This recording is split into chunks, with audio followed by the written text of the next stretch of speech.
Stairway to Heaven feels ang isang pasyalan sa Ifugao na hindi lang maganda ang tanawin, makasaysayan pa.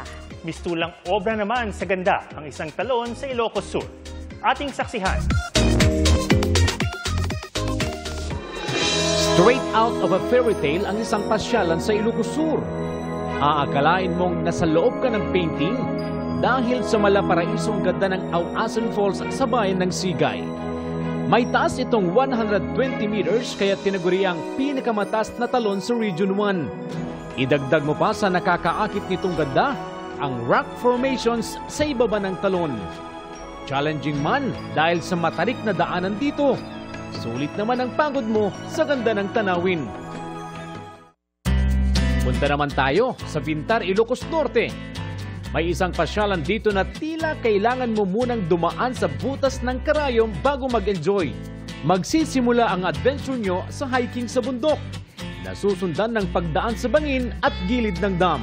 Pero don't worry, dahil worth it naman ang lamig at linis ng tubig ng Pecan Falls. Get ready na mapa-I'm on top of the world. Patok kasi sa mga turista at residente sa Ifugao ang Orolong Ridge sa bayan ng Mayoyaw. It's giving Stairway to Heaven feels. Swak sa mga mahilig sa trekking at hiking. Pagdating sa tuktok, sea of clouds at 360 panoramic view ng lugar ang sasalubong sa iyo. Makasaysayan din ang lugar dahil dito naganap ang huling laban noong World War II. Para sa GMA Integrated News, si Jay Torida ng GMA Regional TV, ang inyong saksi.